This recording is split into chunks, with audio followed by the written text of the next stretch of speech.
Semangat pembelajar ala Monang Sianipar. Benarlah ungkapan harimau mati meninggalkan belang, gajah mati meninggalkan gading, manusia mati meninggalkan nama. Ungkapan itu menyiratkan bahwa setiap manusia yang wafat pasti akan dikenang sesuai dengan reputasinya selama di dunia.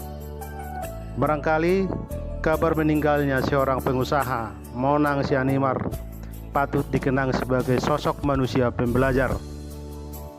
Tentulah orang Batak pasti mengenal Monang Sianipar. Dia dikenang sebagai manusia pembelajar yang selalu adaptif terhadap kemajuan, yang mendengungkan ungkapan Batak dang diho, dang diau, alai dihita.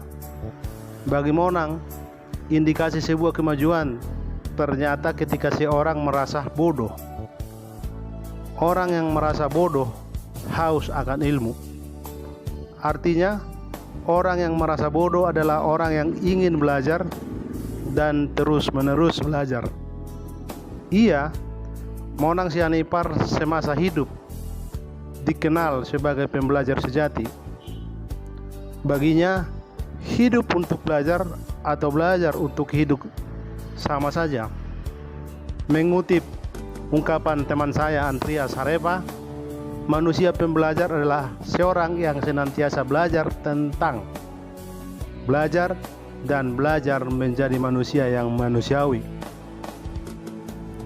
3 konsep manusia pembelajar yang telah dikemukakan oleh Andreas Harepa dirasa masih sangat relevan dalam konteks mengurai dan mengenang Monang Sianipar.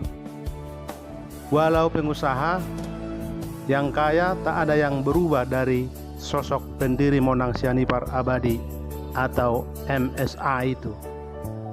Tetap sederhana, hidup apa adanya. Saya masih mengingat ungkapannya ketika kami wawancara di majalah Tapian. Saya belajar mandiri dari bawah. Sebagai pengusaha, dia adalah pengusaha yang selalu memperhatikan karyawannya difasilitasi untuk selalu belajar, untuk lebih baik, lebih taraf, dan lebih mampu diandalkan. Monang memang selalu mendapat kemenangan di setiap usahanya. Dia sadar betul bahwa hidup ini adalah karunia-Nya. Jika diberi bukan untuk dicongkakkan. Mengutip tulisan teman saya Junior Nainggolan di warningtimes.com menyebut, hidup saya ini mujizat. Pendidikan saya sangat rendah, namun dengan langkah kecil saya sampai juga ke Jakarta. Dulu pernah diterima karyawan Garuda, tetapi hanya 3 tahun di PHK. Saya akhirnya memberanikan diri untuk membuat perusahaan sendiri dan hanya mengandalkan Vespa mulai usaha. Ini mujizat Tuhan yang memberi semuanya, dari awal 1 kota hingga 11 kota. Bersyukur karena banyak karyawan yang loyal dan militan, hingga ada mereka bekerja 2-30 tahun, ujarnya ketika itu, sebagaimana dikutip Pempret majalah Gaharu itu. Sebagai manusia pembelajar, kita bisa belajar bagaimana Monang menanamkan kesadaran bahwa di depan kita terbentang masa depan yang baik. Tentu banyak permasalahan yang rumit karena perubahan teknologi yang begitu cepat. Kisah pria Batak kelahiran Medan 2 Juli 1940 ini, meninggal Sabtu 11 Juli 2021. Dia memulai pendidikan dasar, menengah hingga atas di sekolah Nasrani Medan. Sempat masuk Fakultas Teknik Sumatera Utara, tetapi hanya 6 bulan saja. Tak kuliah lalu merantau ke Jakarta selama 3 tahun, tak mendapat pekerjaan di Jakarta. Kemudian kembali ke Medan dan bekerja sebagai pesuruh di perusahaan tekstil tahun 1964. Bosan sebagai karyawan, dia mengikuti tes dan berhasil masuk di sebuah perusahaan penerbangan Garuda Indonesia Airlines. Namun tahun 1968 dia diberhentikan karena terlibat ormas terlarang.